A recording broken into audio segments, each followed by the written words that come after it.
जय जोहार, जय हिंद, जय छत्तीसगढ़। आज हम लोग छत्तीसगढ़ का औद्योगिक जो नीति है 2024 से लेकर 2030 के लिए जो आया हुआ है, जिसको लागू किया गया है 1 नवंबर से, उसको समझने की कोशिश करेंगे। मैं इस जो अभी 15 नवंबर को जो आदिवासी महोत्सव और जो जनजातीय गौरव दिवस था, उस दिन 15 नवंबर को ये अलग से मीडिया, इंडस्ट्री और ब्यूरोक्रेट्स और आम जनता के बीच इसको फिर से रखा गया।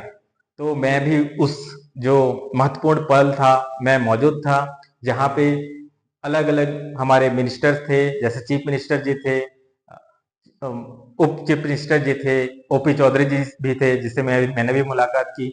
और मैं समझने की कोशिश किया कि हमारे जो अर्थव्यवस्था में कौन से पॉलिसी आने वाला है और किस तरीके से हम लोग जो नरेंद्र मोदी जी का जो विकसित भारत का जो सपना है, उसको साकार करने में किस टाइप से भूमिका निभाएंगे। और जब देखते हैं तो सबसे अच्छा चीज ये लगा कि यहाँ पे जो थ्रस्ट पॉइंट है उसको बहुत ज्यादा इंपॉर्टेंस देके थीम भी रखा गया है, जैसे कि औद्योगिक विकास नीति। और जो थीम जो रखा गया है उसमें भी आपको देखने के लिए मिलेगा अमृत काल छत्तीसगढ़ विजन 2047। यानी कि जो हमारे पास जो बचे हुए समय है उसको किस तरह से यूटिलाइज किया जाए कि हमारा छत्तीसगढ़ भी विकसित भारत में एक महत्वपूर्ण भूमिका निभाएगी। और अगर देखें जो छत्तीसगढ़ का विकास नीति है और हम लोग जो 2047 को क्यों इंपॉर्टेंस दे रहे हैं, ऐसा क्या है, तो एक जाहिर सी बात अपने को समझ में आती है, जो हमको बेसिक पॉलिटिक्स में भी दिखता है और आम जनता के बीच भी दिखता है, और ये होना भी चाहिए कि 2047 भैया हम लोग के आजादी का 100 साल होने वाला है। हमारे आजादी का 100 साल होने वाला है। जो 1947 में हमने आजादी पाई थी, और उसके बाद ये 100 साल में एटलीस्ट हमारा देश क्या हो जाए, विकसित देश हो जाए। विकसित देश का भले डिबेट है कि किस टाइप का विकसित देश होगा, लेकिन जो हमारे अलग अलग पॉलिटिकल पार्टी का अलग अलग तरीका है, स्ट्रेटेजी है, उनके थ्रस्ट एरिया है, प्रायोरिटीज एरिया है, बट जो आम जनता है या फिर हर एक जो व्यक्ति भारत का है, उनके लिए तो ये विकसित देश किस टाइप से होना चाहिए कि एक तो अच्छा होना चाहिए कि हमारा जो अर्थव्यवस्था है टॉप 1 और 2 हो सके, टॉप 1 में रहना चाहिए, पहला प्रायोरिटी होना चाहिए। दूसरा जो चीज है कि स्टैंडर्ड ऑफ लाइफ बहुत अच्छा होना चाहिए, जिसमें हेल्थ, एजुकेशन और जो आर्थिक जो पर कैपिटल इनकम है बहुत अच्छा होना चाहिए और हाईएस्ट पोजीशन पे होना चाहिए। बट क्या आप जानते हैं कि क्या बस सिंपल सा यही एक कारण है, या फिर कोई दूसरा तरीका कारण भी है जिसके कारण हम लोग इतना ज्यादा फास्ट एक्शन फॉरवर्ड में सोच रहे हैं और कल्पना को जो सपना है उसको साकार करने के लिए अमृत काल का भी बोल रहे हैं। क्योंकि अगर इस बारे में अगर आप डिटेल में सोचेंगे तो पता चलेगा कि जो हमारे देश में जो युवा हैं या फिर युवा शक्ति जिसको बोला जा रहा है, जिसका एवरेज एज जो है जो वर्किंग करते हैं उसका 27 से 29 साल के बीच में है, तो वो जो जनसंख्या है ऐसा ना हो कि कम हो जाए। और जो डेमोग्राफिक डिविडेंड है, उनका कहना है कि जो पीक हम लोग का जो जो वर्कफोर्स है उसका जो टाइम होगा 2041 में रहेगा, और उसके बाद 2062 में आते आते तक उसके बाद क्या हो जाएगा, पीक से कम होना शुरू हो जाएगा। ये नीति आयोग का सर्वे और आपको इकोनॉमिक सर्वे जो 2018-19 में आपको दिख जाएगा, ये पता चलेगा। और खेल यहाँ पे है, क्योंकि कोई भी देश बूढ़ा होने से पहले या फिर कोई भी व्यक्ति बूढ़ा होने से पहले अमीर बनना चाहता है, ताकि उसके पूरे जनरेशन को अच्छे से सुख सुविधा दे सके, अच्छा स्टैंडर्ड ऑफ लाइफ में दे सके और अच्छे से अपना अंतिम टाइम को अच्छे से बिता सके। तो हमारा देश में कभी यही हाल है, ठीक है। तो इसी कारण हम लोग को बहुत ज्यादा थ्रस्ट एरिया देना पड़ेगा और इसको अमृत काल बोला जा रहा है, और अमृत काल में हमको ज्यादा मेहनत करना पड़ेगा, क्योंकि पूरे दुनिया का वर्ल्ड इकोनॉमिक ऑर्डर में देखा जाए और हर एक कंट्री के बारे में सोचा जाए तो भी हम लोग को क्या पता चल रहा है कि जो इंपॉर्टेंट जो चीज है वो है आपका डेमोग्राफिक डिविडेंड। और ये आपको देख रहे हैं, एक तो हम लोग का पॉपुलेशन स्टेबलाइज हो जाएगा, ठीक है ना, क्योंकि जो रिप्लेसमेंट रेशियो है, टोटल फर्टिलिटी रेशियो है, ऑलरेडी 2.1 पहुंच गया है। और जो धीरे धीरे क्या हो जाएगा, स्टेबल हो जाएगा, तो पॉपुलेशन भी हमारा स्टेबल हो जाएगा।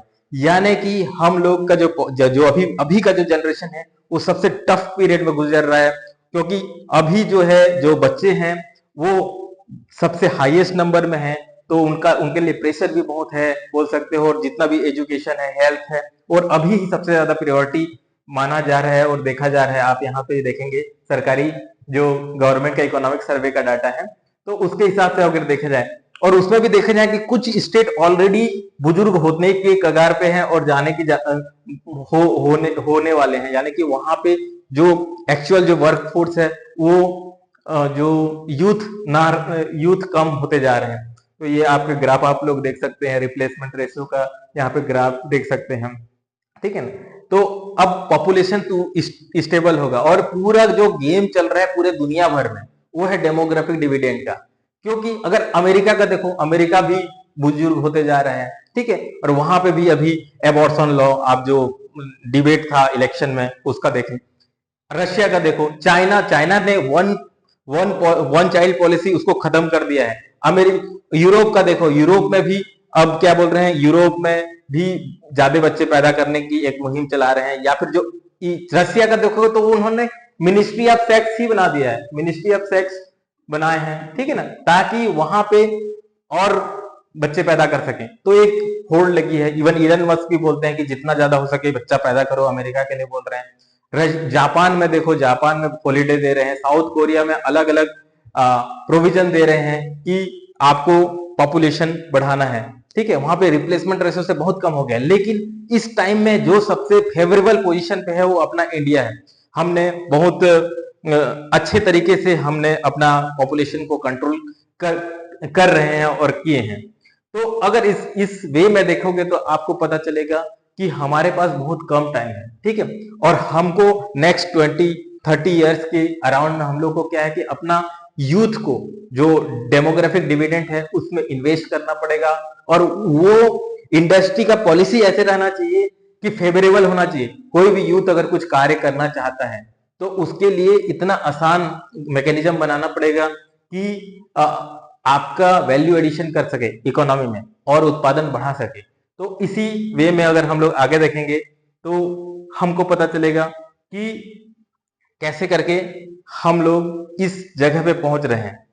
और जब हम लोग देख रहे हैं, अब हम लोग आगे तो जा रहे हैं, ये पूरा पॉलिसी आगे के लिए बनाया है और दिख रहा है, लेकिन मैं थोड़ा सा मैं चाहूंगा कि ये इंपॉर्टेंट पॉइंट हमने देखा कि ये 2047, ठीक है, 2047 तो इंपॉर्टेंट पॉइंट है, ठीक है, लेकिन 2047 को विकसित बनाने के लिए आपको क्या चीज की जरूरत है? संसाधन की जरूरत पड़ेगी, और वो संसाधन किसके पास है, कैसे है, और उसको कैसे करके एक्सेस कर रहे हैं।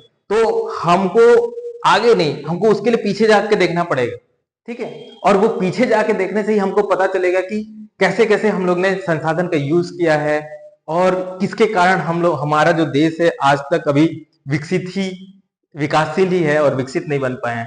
तो ये जो जर्नी है, ये जो स्टार्ट होता है, वो आपको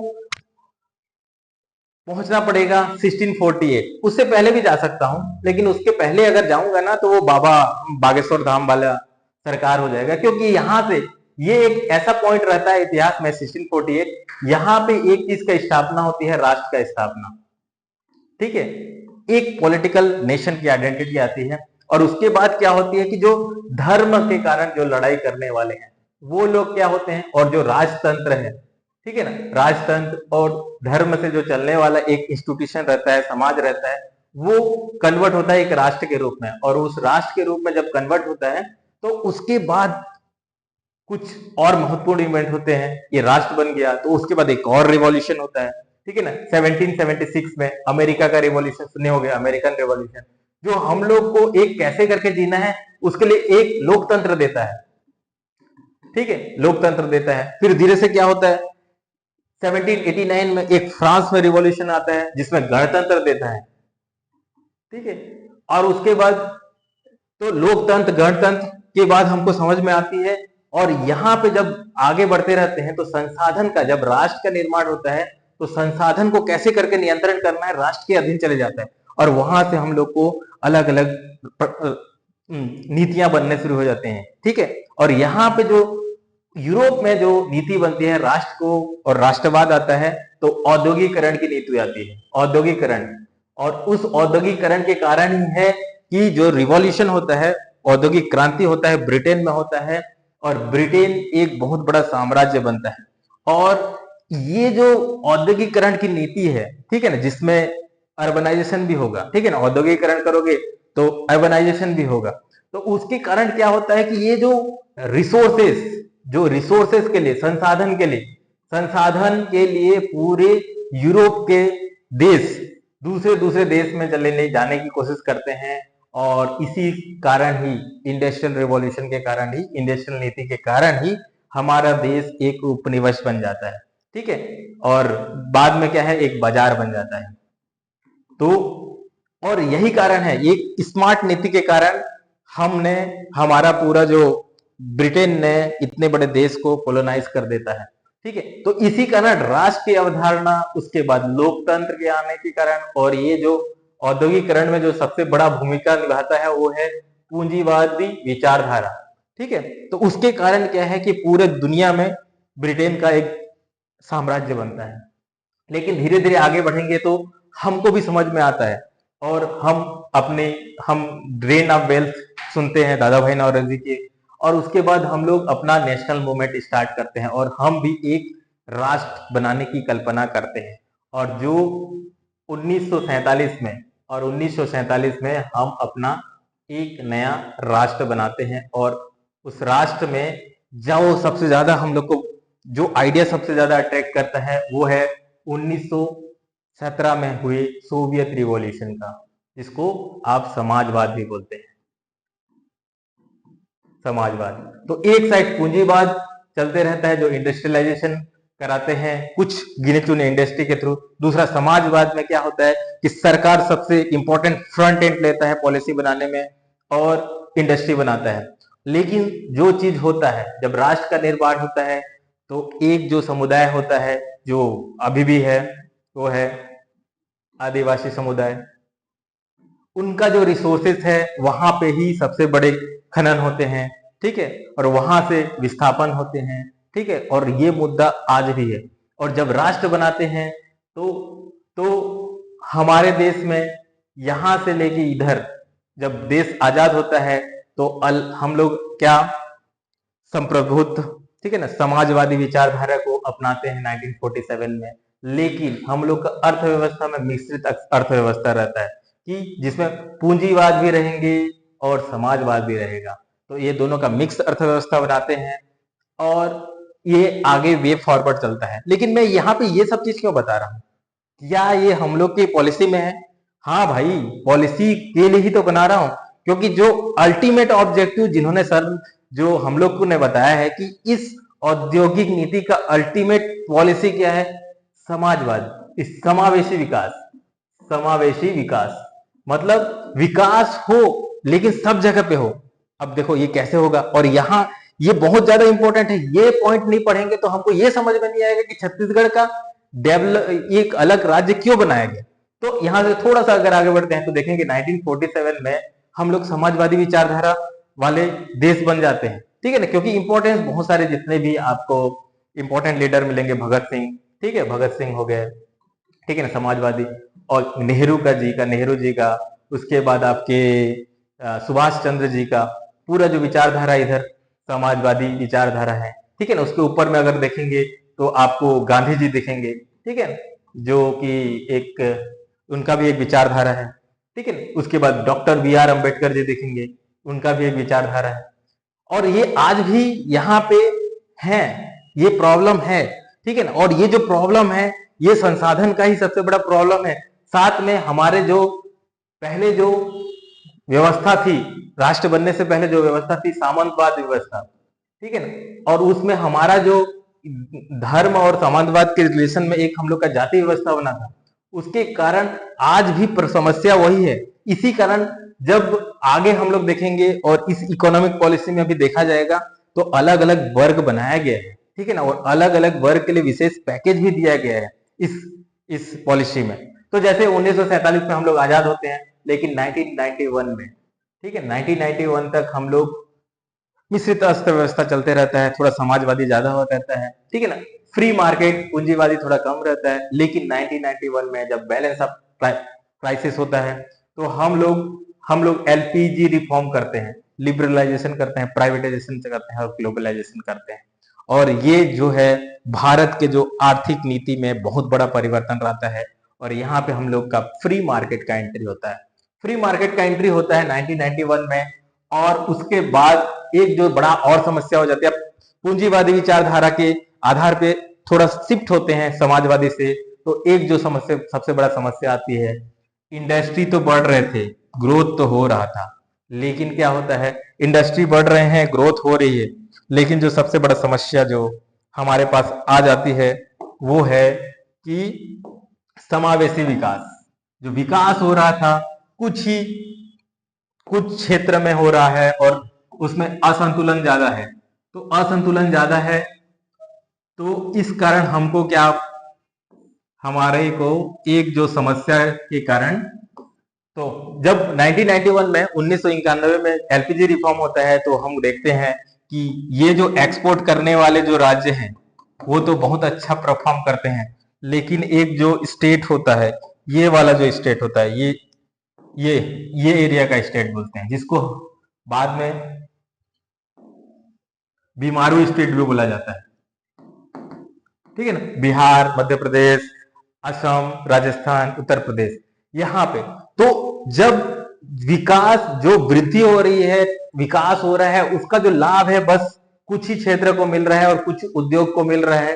तो बहुत बड़े भूभाग में अच्छा से डेवलपमेंट नहीं हो पाता है। और इसी कारण है 2000 में, 21वीं सदी में एक निर्णय लिया जाता है और वो निर्णय के कारण ही हम छत्तीसगढ़ बनते हैं। यहाँ पे 1 नवंबर के कारण यहाँ पे छत्तीसगढ़ बनते हैं, यहाँ पे झारखंड बनते हैं और यहाँ पे उत्तराखंड बनते हैं। तो ये बहुत ज्यादा इंपॉर्टेंट है अपने राज्य को। और ये इंडस्ट्रियल पॉलिसी है, समावेशी विकास के कारण ही। और इसी कारण विकास के नाम पे एक राज्य बनता है और विकास के नाम पे ये राज्य अभी तक चल रहा है, ठीक है। लेकिन एक बड़ा और इंपॉर्टेंट पॉइंट मैं आपको बताऊंगा और वो है, इंपॉर्टेंट टाइम फ्रेम है 2015। और 2015 एक ऐसा टाइम पीरियड है जिसमें हम लोग सबसे बड़ा जो सोवियत मतलब समाजवादी अर्थव्यवस्था का वो था, एक प्लानिंग कमीशन, उसको खत्म कर दिया जाता है और फ्री मार्केट का जबरदस्त एंट्री हो जाता है, ठीक है, जिसको आप नीति आयोग कहते हैं। जिसमें क्या है कि समय के साथ साथ हमें भी चलना पड़ता है, ठीक है। दुनिया में अमेरिका का बोलबाला चल रहा था, ठीक है, और ग्लोबलाइजेशन, इंडस्ट्रियलाइजेशन चल रहा है। तो इसके कारण क्या है कि हमें भी अपना अर्थव्यवस्था को संभालने के लिए एनजीओ का सहायता लेना पड़ता है, ठीक है। कोऑपरेटिव्स हो गए, इंडस्ट्रीज लोग हो गए और उसका एक समूह और सरकार के साथ मिलके काम करते हैं। और इसी तहत से हम लोग का जो नया जो देश है, न्यू इंडिया है, जो है वो एक तरह से बोल सकते हैं कि नंबर ऑफ स्टेक होल्डर का बन जाता है। और इसी तहत में ये नया इंडस्ट्रियल पॉलिसी आता है। और एक बहुत इंपॉर्टेंट पॉइंट सर ने भी बोलते हैं, जो अमिताभ जैन जी हैं, वो बोलते हैं कि नेक्स्ट टाइम हम लोग जब इंडस्ट्रियल पॉलिसी बनाना चाहते हैं तो हम चाहते हैं कि इंडस्ट्री का फ्रंट एंड में भागीदारी हो, या फिर जो भी अलग अलग स्टेक होल्डर्स हैं, सेल्फ हेल्प ग्रुप हो गए, कोऑपरेटिव हो गए, स्टार्टअप्स हो गए, सब के सब एक साथ आके इस पॉलिसी को बनाएं। तो अब देखते हैं इस मुहिम पे, ये जो इंपॉर्टेंट जो मैं बताया, इसमें आपको इसीलिए पता चलेगा अलग अलग वर्ग अभी भी है। एसटी, एसटी जो वर्ग हैं उन लोग के लिए स्पेशल पैकेज यहाँ पे दिया गया है। महिलाओं के लिए बहुत ज्यादा इंपॉर्टेंट पैकेज दिया गया है, ट्रांसजेंडर के लिए भी दिया गया है। उसके बाद जो भी स्टार्टअप, अब देखो डेमोग्राफिक डिविडेंड के कारण क्या है कि जो अभी सबसे ज्यादा लोग को रोजगार की जरूरत पड़ेगी, तो सरकार चाहता है कि जो स्वरोजगार ज्यादा हो, ठीक है, कैसे भी करके स्किल और इकोसिस्टम सरकार बनाए। इसी कारण इंक्यूबेटर की कल्पना बहुत ज्यादा की है, स्टार्टअप की कल्पना की है, बहुत सारे पैकेज देने की बात की है। और इसमें से सबसे इंपॉर्टेंट जो है वो है कि अगर आपके इंक्यूबेटर से या फिर स्टार्टअप से अगर आप 1000 लोग को रोजगार देंगे, तो उसके बाद विशेष पैकेज के रूप में 15 1,000 रुपए पर मंथ आपको देने की प्रोविजन भी किया गया है। तो हम देखते हैं अब कि इस कॉन्टेक्स्ट में अब हम लोग को देखना पड़ेगा कि हम लोग का औद्योगिक नीति किस टाइप से बना है। तो हम लोग जस्ट देखते हैं।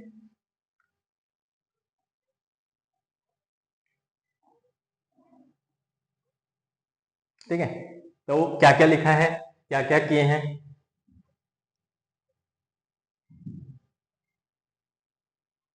ठीक, तो आपको याद रखना पड़ेगा, रजत कुमार जी सचिव जी हैं, इन्होंने पेश किया था औद्योगिक विकास नीति। अभी हमने पता चला कि अमृतकाल और छत्तीसगढ़ विजन 1947 क्या है।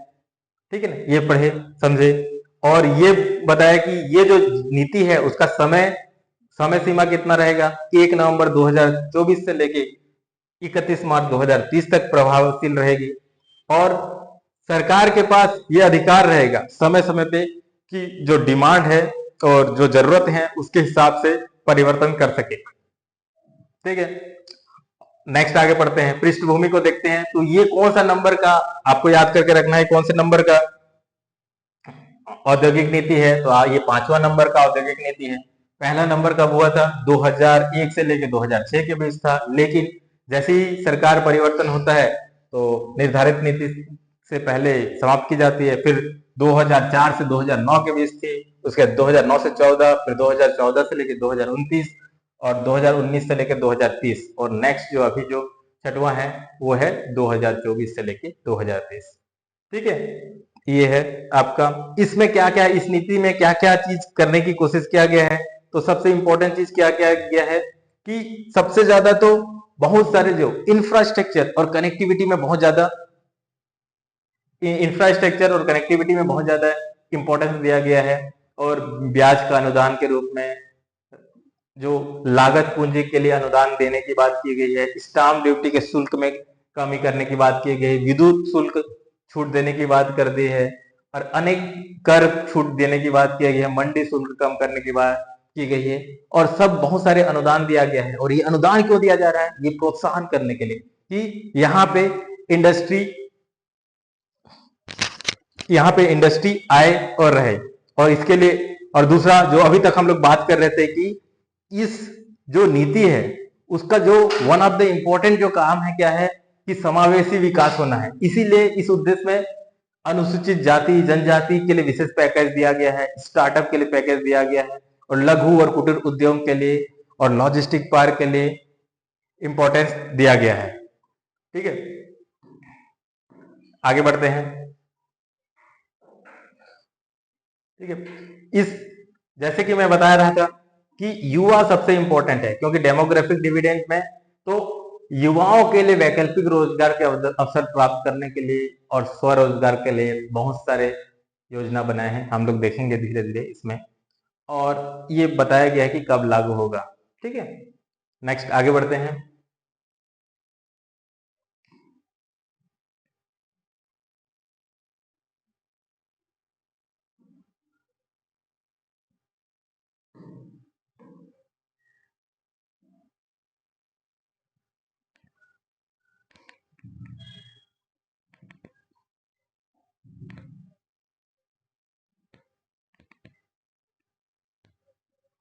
नेक्स्ट आगे बढ़ते हैं।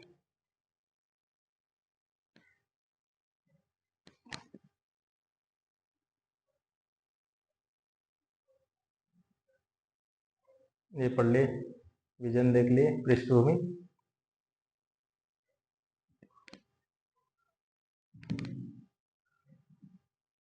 अब नेक्स्ट प्रस्तावना में बताया गया कि किस टाइप से कल्पना किए हैं। ठीक है, कल्पना में ये चीज पता चला है कि ये जो औद्योगिक नीति होगा उसमें नवाचार तकनीकों का बहुत ज्यादा यूज करेंगे, बताया गया है। और हमारे जितने भी क्षमताएं हैं और जो प्राकृतिक संसाधन है उसका सदुपयोग करने की बात की गई है। और बेसिक उद्देश्य क्या है कि जितने भी पिछड़े क्षेत्र हैं उसको पहचान किया गया है जिले में और उनके विकास खंड में, और उनके उनके अधोसंरचना या फिर इंफ्रास्ट्रक्चर के लिए और सुविधा को करने के लिए एक इम्पोर्टेंट स्ट्रेटेजी बनाया गया है। दूसरा, राज्य में उपलब्ध जो जितना भी कृषि उत्पाद है उसके लिए भी, और अन्य खनिज उत्पाद जितने भी हैं उसके लिए भी सेक्टर, अलग अलग सेक्टर बनाया गया है। कोर सेक्टर और फार्मा सेक्टर, टेक्सटाइल सेक्टर, नवीनतम उद्योग सेक्टर, और उसके हिसाब से योजना बनाया गया है। और समग्र विकास करने के लिए, निवेश को प्रोत्साहन करने के लिए, स्थानीय लोगों के लिए और स्थानीय रोजगार के लिए बहुत ज्यादा प्राथमिकता दी गई है। और समाज के जो कमजोर वर्ग के लिए विशेष प्रावधान भी किया गया है, जैसे कि जो एसटी वर्ग हैं उनके लिए 10% एक्स्ट्रा की छूट भी दिया गया है। आगे पढ़ेंगे तो हमको पता चलेगा। ठीक है, जितने भी यूथ हैं, जितने भी उद्योग हैं और जो जितने भी निवेश हैं, निवेशक हैं, उनको उनके राज्य में आने के लिए जो व्यवस्था है वो ईज ऑफ डूइंग है, उसके लिए सरलीकरण किया गया है। सिंगल विंडो सिस्टम की बात की गई है, आगे हम लोग देखेंगे, ताकि ईज ऑफ डूइंग बिजनेस बढ़े और जो भी प्रक्रिया हो ऑनलाइन हो, जितना हो सके उसके ऊपर बल दिया गया है। बजट में भी ये कहा गया था। ठीक है, तो इसको यहाँ पे भी लिखे हैं। नेक्स्ट आगे बढ़ते हैं।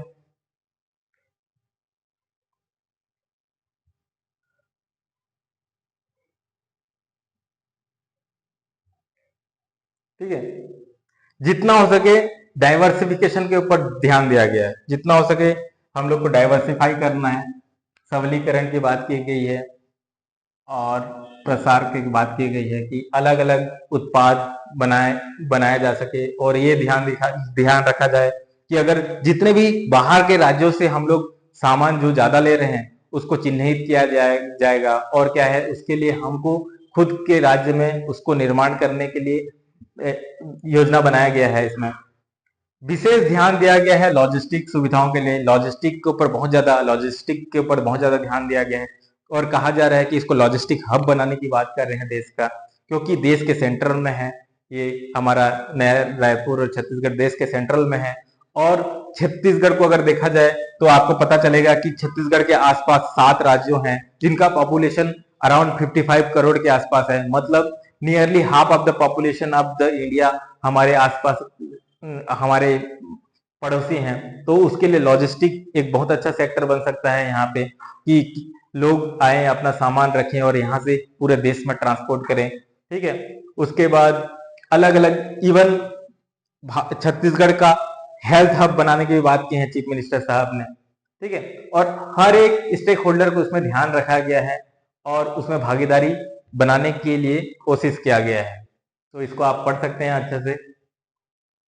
मैं कोर उसका थीम बताने की कोशिश कर रहा हूं बस।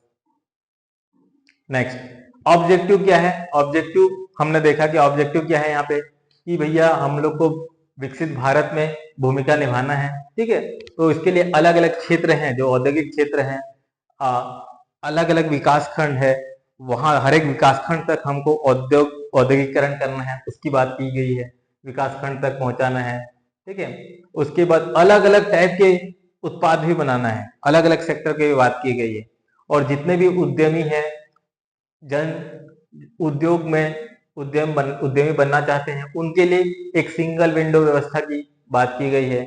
और नंबर ऑफ जो ब्यूरोक्रेटिक के प्रशासनिक जो वातावरण है उसको सरल बनाने की कोशिश किया गया है। जो 6-7 स्तर में रहता था उसको 3 स्तर में बनाने की बात की गई है। और ये राज्य के सभी विकास खंडों में औद्योगिक क्षेत्र का को वर्गीकरण करने की बात की गई है और उसको अलग अलग में वर्गीकरण किया गया है। और उसमें प्लग एंड प्ले मॉडल और स्पोक एंड हब मॉडल की बात की गई है।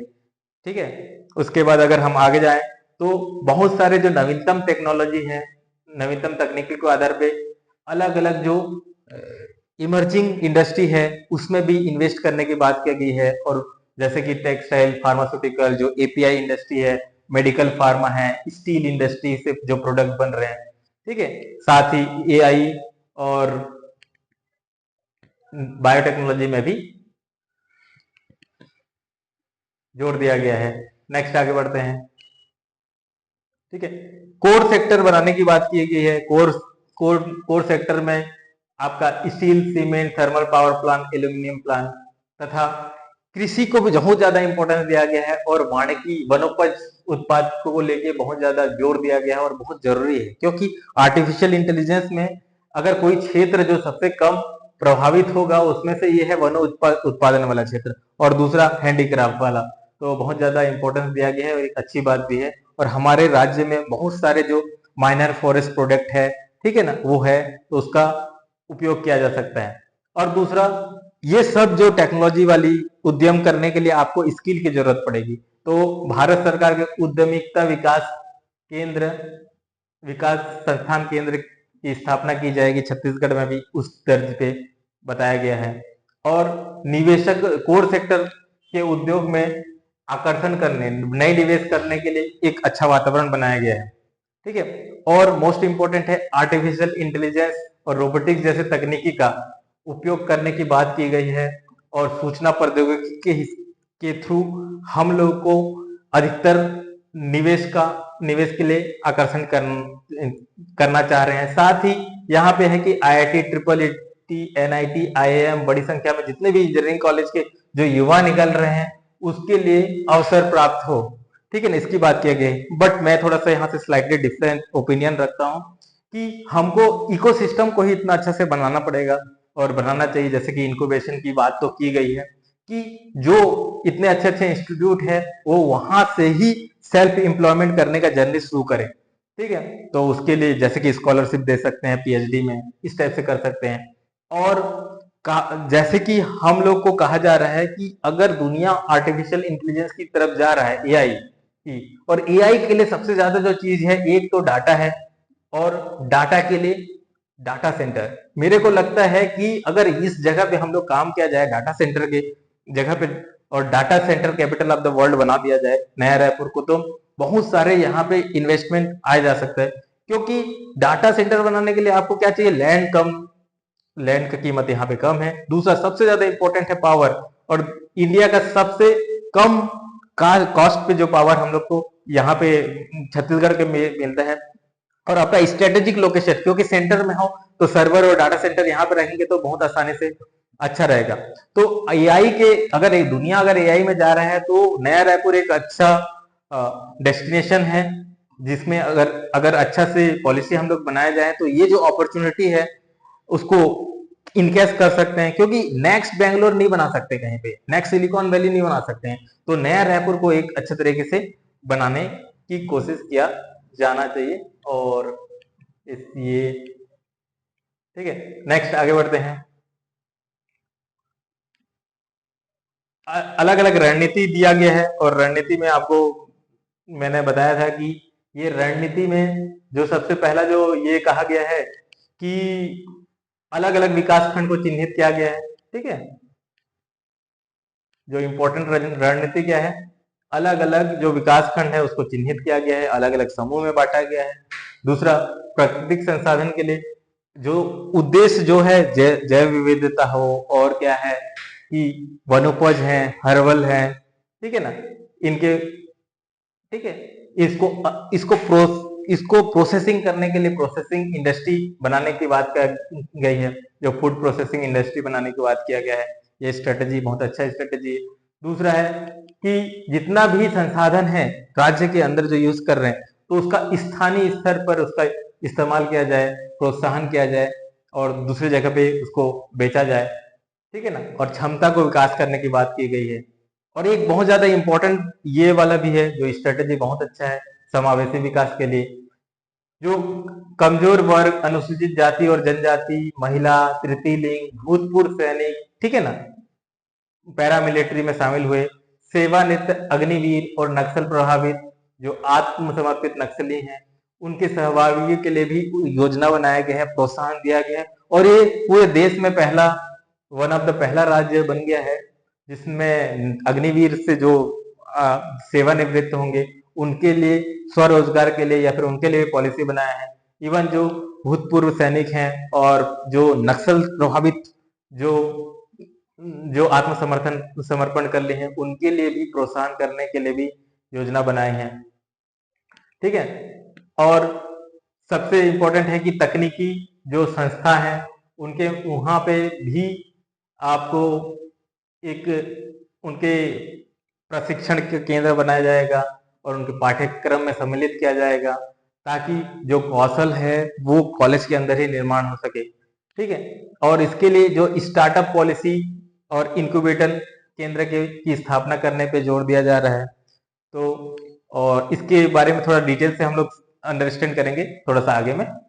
ठीक है, कि स्टार्टअप और इंक्यूबेटर को लेके मैंने ओपी सर से क्या बात किया, और एक इम्पोर्टेंट सजेशन तो नहीं, एक इम्पोर्टेंट बातें हुई जिसमें हमने ये कहा कि अगर नालंदा परिषद है जिसमें लाइब्रेरी है, युवा अगर तैयारी कर रहे हैं, तो अगर उसके ऊपर ही अगर एक इंक्यूबेटर सेंटर बना देते हैं, स्टार्टअप का एक माहौल क्रिएट कर देते हैं, तो जो भी व्यक्ति अगर एग्जाम में, परीक्षा में अगर सफल भी नहीं हो पाता है, असफल भी होता है, तो ऊपर में जाके एक नया वो लाइफ स्टार्ट कर सकता है, स्टार्टअप कर सकता है और उसको प्रोत्साहन दे सकता है, क्योंकि उसके पास एक अच्छे लेवल का नॉलेज आया रहता है और स्किल तो पार्ट ऑफ द लर्निंग का गेम है। तो एक अच्छा, उनका रिस्पॉन्स भी अच्छा था।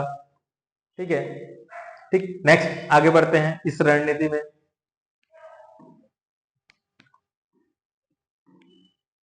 ठीक, तो स्टेप से अब नेक्स्ट जो है वो है